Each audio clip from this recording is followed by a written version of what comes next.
ऐसा क्यों कहा जाता है कि जब आसमान में बिजलियां कड़क रही हों, बारिश हो रही हो, आंधी चल रही हो, तो कभी किसी पेड़ के नीचे खड़े नहीं होना चाहिए? जानते हैं क्यों?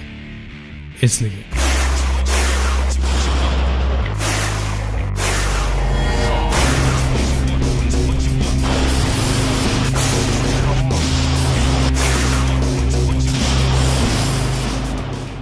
हर साल कुछ लोग बिजली गिरने से मर जाते हैं, लेकिन कुछ लोग बच जाते हैं। बिजली गिरना असल में स्टैटिक ऊर्जा का निकलना होता है, जब धरती और बादलों के बीच विद्युत चार्ज बिगड़ जाता है। सरल शब्दों में कहें तो यह आसमान में बहुत बड़ा इलेक्ट्रिक स्पार्क है।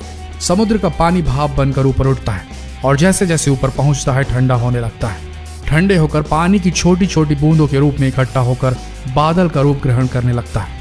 बादल का ऊपर का भाग तो इतना ठंडा हो जाता है कि छोटे छोटे बर्फ के कण बनने लगते हैं। ये बर्फ के कण हवा के कणों से घर्षण करते हैं और इन घर्षणों से उत्पन्न होता है स्टैटिक चार्ज। पॉजिटिव चार्ज बादलों के ऊपर वाले भाग में इकट्ठा हो जाता है और सारा नेगेटिव चार्ज नीचे वाले भाग में। तो यूं बादलों के नीचे वाले भाग में स्टैटिक नेगेटिव चार्ज बन जाता है। अब ये इंटरेस्टिंग बात है कि आसमान की बिजली ठीक वही बिजली होती है जिससे हमारा घर रोशन होता है। फर्क सिर्फ इतना होता है कि हमारे घर में सप्लाई होने वाली बिजली की ताकत 220 वोल्ट होती है, तो जमीन पर गिरने वाली बिजली की ताकत 10 करोड़ वोल्ट तक हो सकती है। यह कितनी भीषण है इसे इस बात से समझा जा सकता है कि आसमान से जो बिजली गिरती है उसका टेम्परेचर सूरज की सतह से 5 गुना अधिक होता है। मतलब जब यह जमीन में गिरती है तो अपने ऊपर रास्ते को बहुत कम समय में बहुत ज्यादा गर्म कर देती है। इसलिए गुजरने वाले रास्ते की हवा पहले तो बड़ी तेजी से संकुचित होती है, फिर वायुमंडल के दबाव के चलते तेजी से एक्सपैंड होती है। ये इतनी तेजी से एक्सपैंड होती है कि उसे फैलाना नहीं, फटना कहा जा सकता है। और इसी फटने के चलते बहुत तेज आवाज धमाका होता है और इसे ही बिजली कड़कने की आवाज कहा जाता है। बिजली कड़कने की इस आवाज से आप पता लगा सकते हैं कि बिजली कितनी दूर गिरी है। अगर बिजली की रोशनी के 5 सेकंड बाद आवाज सुनाई देती है तो बिजली हमसे 1 मील दूर गिरी या चमकी होगी। इस हिसाब से अगर 10 सेकंड बाद आवाज सुनाई देती है तो बिजली हमसे 2 मील दूर गिरी होगी।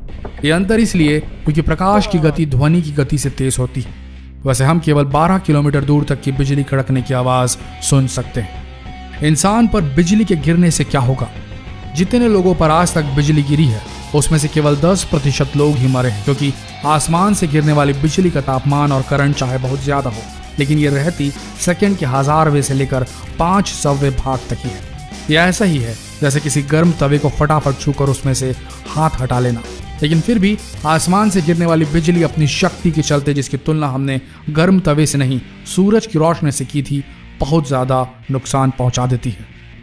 सबसे पहले तो ये शरीर के जिस भाग से गुजरी है वहां से लेकर जिस भाग से निकली है तक स्किन में एक निशान छोड़ जाती है। ये निशान किसी पेड़ की जड़ का टैटू सरीखा लगता है। इसे लिचनबर्ग फिगर, लाइटनिंग ट्री स्कार या लाइटनिंग फ्लावर कहा जाता है। इंसानी शरीर पर बने ये अजीब और गरीब निशान खून ले जाने वाली छोटी मोटी वाहिनियों के फूटने से बनते हैं। साथ ही उन 10% केसेस में जिसमें बिजली गिरने के बाद इंसान नहीं बच पाता, उन केसेस में हृदय का रुकना महत्वपूर्ण भूमिका अदा करता है। बिजली गिरने के दौरान दिमाग भी एक क्षण को झंझना जाता है, खासतौर पर तब जब बिजली सीधे सर पर गिरी हो। लेकिन वो 90% व्यक्ति जो सरवाइव कर जाते हैं उनमें भी कई दिक्कतें आ सकती हैं, जैसे तेज आवाज के चलते कानों का फट जाना, शरीर के किसी विशेष अंग या पूरे शरीर में लकवा मार जाना। साथ ही बिजली गिरने के टेरर के बाद कुछ मनोवैज्ञानिक दिक्कतें भी होने लगती हैं, जिनमें 1-2 घंटे तक शॉक हो जाना जैसे छोटे मोटे मनोवैज्ञानिक प्रभाव से लेकर डिप्रेशन और आत्महत्या जैसे दुष्परिणाम शामिल होते हैं। तो बिजली गिरने की स्थिति में इन बातों का ध्यान रखना आवश्यक है। नंबर 1, अगर बिजलियां कड़क रही हों तो किसी बड़ी इमारत या कार में शरण लें। खुले मैदान या पहाड़ी की चोटी में हैं तो वहां से हट जाएं। लंबे और ऐसे पेड़ के नीचे शरण न लें जो इकलौता हो। पानी में हो तो किनारे पर पहुंचे।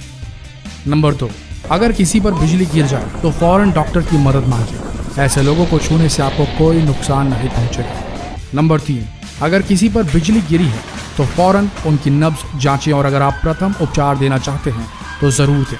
बिजली गिरने से अक्सर 2 जगहों पर जलने की आशंका रहती है। वो जगह जहां से बिजली का झटका शरीर में प्रवेश किया और जिस जगह से उसका निकास हुआ, जैसे पैर के तलवे। नंबर 4, ऐसा भी हो सकता है कि बिजली गिरने से व्यक्ति की हड्डियां टूट गई हों या उसे सुनना या दिखाई देना बंद हो गया हो। इसकी जांच जरूर करें। नंबर 5, बिजली गिरने के बाद तुरंत बाहर ना निकलें। अधिकांश मौतें तूफान गुजर जाने के 30 मिनट बाद तक बिजली गिरने से होती है। नंबर 6, अगर बादल गरज रहे हो और आपके रोंगटे खड़े हो रहे हैं तो ये इस बात का संकेत है कि बिजली गिर सकती है। ऐसे में नीचे दुबक कर पैरों के बल बैठ जाएं।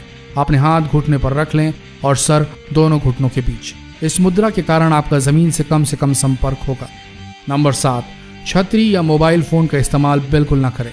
धातु के जरिए बिजली आपके शरीर में घुस सकती है। ब्रिटिश मेडिकल जर्नल में छपा है कि कैसे 15 साल की एक किशोरी पर बिजली तब गिर गई जब वो मोबाइल इस्तेमाल कर रही थी। उसे दिल का दौरा पड़ा था। नंबर 8, यह मिथक है कि बिजली एक ही जगह पर 2 बार नहीं गिर सकती। दोस्तों, हम और आप हंसी मजाक में न जाने कितने चाहे अनचाहे मैसेजेस शेयर कर देते हैं परिवार और दोस्तों में। तो क्यों ना इस मॉनसून अपने अपनों की सुरक्षा के लिए इस वीडियो को भी शेयर करें और इस बरसात के मौसम को सुरक्षित बनाएं, है कि नहीं? अगर आपने भी कभी बिजली गिरने की घटना को करीब से देखा है या आपके साथ ऐसा कुछ घटा है तो प्लीज़ कमेंट सेक्शन में शेयर ज़रूर करें। मिलते हैं फिर एक और दिलचस्प वीडियो के साथ। धन्यवाद।